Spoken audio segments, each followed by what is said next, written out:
YouTube, what's up? It's Coach Tape. Tonight I've got an unboxing for you of the new Gan 356R. I'll be honest with you, I've never liked any Gan puzzle that I've ever tried. Maybe this one will be the first to break that streak. I don't know. Let's find out.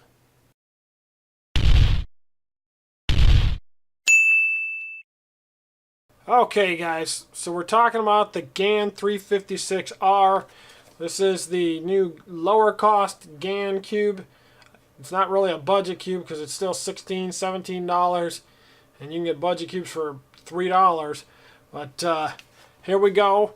So I guess it's supposed to be kind of like the 354, kind of like the new 356X, but without the replaceable magnets. In fact, no magnets at all in here. So let's go ahead and check it out. I mean, Moyu has gone to the super nice boxes. Chi's gone to the super nice boxes, and Gan still doesn't spend any money on boxes. Alright, so we've got an adjustment tool. Thought this was supposed to come with different GES nuts, but I guess not. And the brochure that nobody cares about. Go ahead and get into the cube here.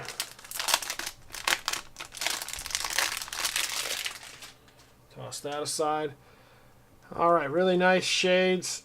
Really nice dark blue and a nice deep red. I really like those. Those are nice.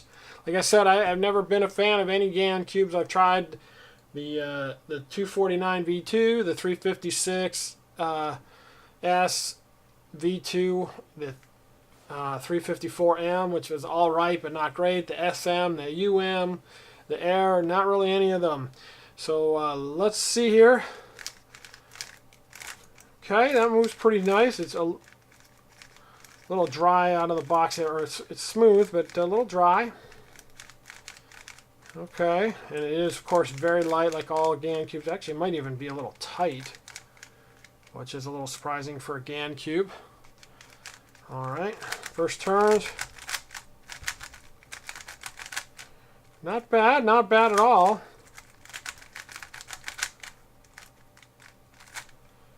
Let's go ahead and just try and do that correctly there. Okay. See, guys, I do know permutations other than T and H. In fact, I'm learning full PLL. I've got 14 of the 21 down, so I can do some of them. And as you can see, though, this is a very flexible cube, just like every Gan cube ever. And of course, corner cutting absolutely everywhere, no problem at all there. But it does flex quite a bit, even though it feels like it's, I mean, that's relatively tight. But it does feel really nice, you know, but I'm not sure who we're appealing to here. $17 cube. Is it better than some of the other $17 cubes at this price that are magnetic?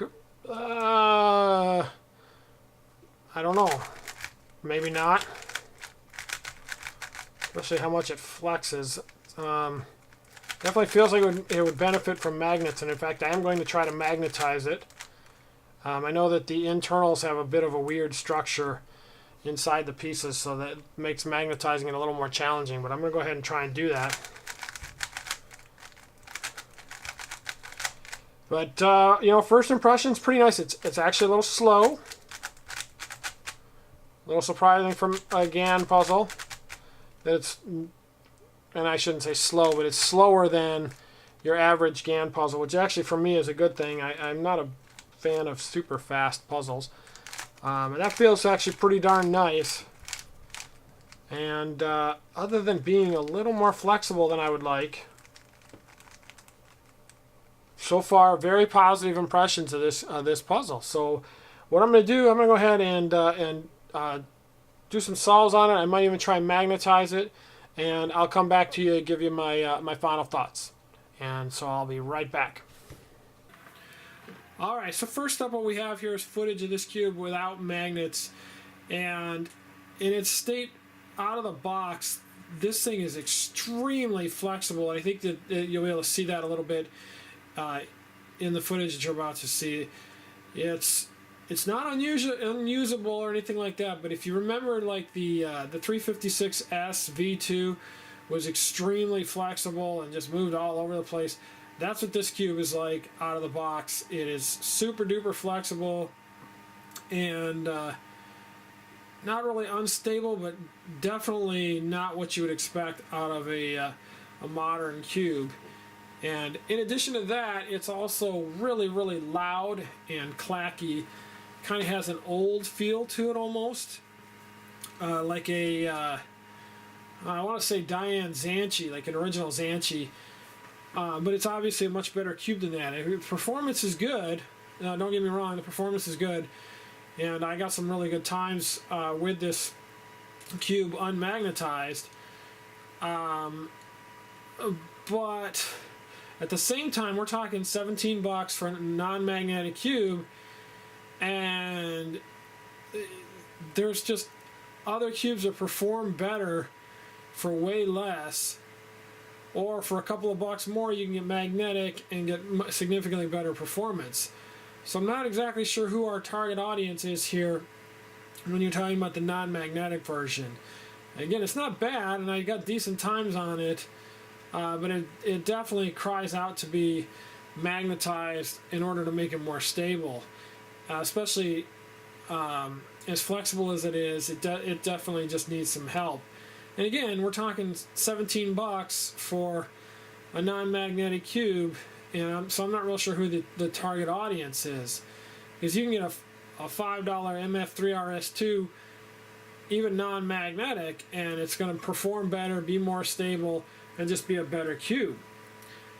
Now, having said that, I did magnetize it, so we're going to take a look here. It is a unique magnetic process on this one because the pieces are so goofy. The caps have, as you can see, the caps have plastic that kind of juts into the center of the piece, and that makes placing the magnets actually very challenging. And the caps are also very difficult to take off. They have these tabs on them that you have to pull, and they're just a big pain. So basically what I ended up doing, you can use 4x2 magnets, but you have to be very careful to place them correctly. And what I ended up doing is I would place the magnet, and then I would use a stack of other magnets to hold it in place, and put the cap on to make sure I had it in the right spot, so that the cap would fit all the way on while the magnet was in place, because it's real easy to put the magnets in a spot where the caps won't go all the way on. In addition to that, because as you can see there are holes in the bottom of the edge over there, you have to be very careful that you don't drip any glue out of them, and just be very careful. I was able to magnetize it successfully. I know some have talked about whether you're able to do that or not. I was able to do that, and you're going to see some solves coming up after that, or after this, with the cubes magnetized. But it did work. I used regular 4x2 magnets, and again, you just have to be very careful with the placement. I suggest placing them, not gluing them in place, putting the caps on, and testing the placement that way, which is exactly what I did. And once doing that, it worked just fine. The magnets fit, no problem. And I had no further issues after that with putting them in there. Like I said, though, it is a challenge getting the caps off, and that ends up being a lot of work. Now, coming up here in just a second will be the solve footage, and with the magnets, this cube actually improves quite a bit, becomes far more stable. And apparently I made this a little bit longer than I realized. But with magnets, this cube becomes a lot more stable, much more usable, and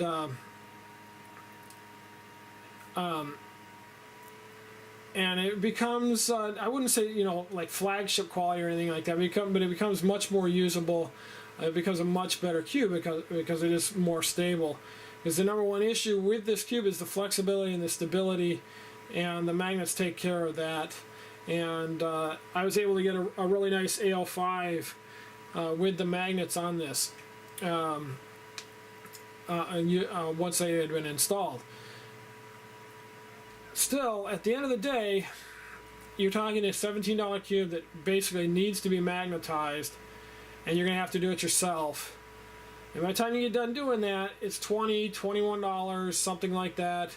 Or if you've got the magnets laying around, you know, maybe it's an 18 bucks or whatever. And what are you left with? Well, you're left with a cube that's pretty good.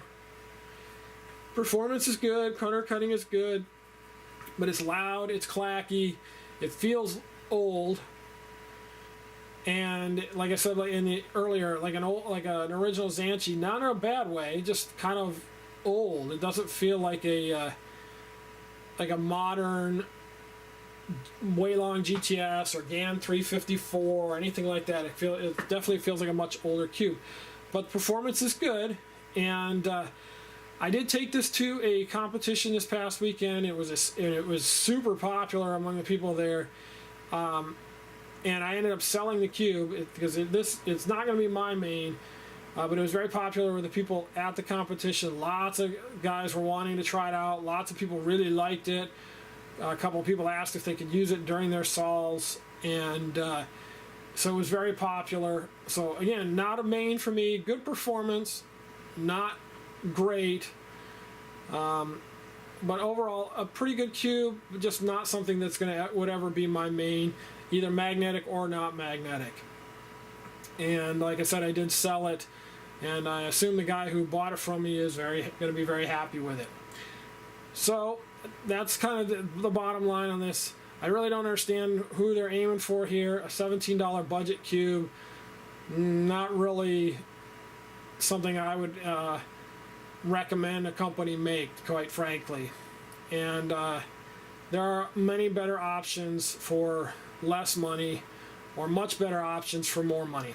So thanks for watching, guys. If you like what you're seeing, go ahead and hit subscribe, and I will see you in the next video.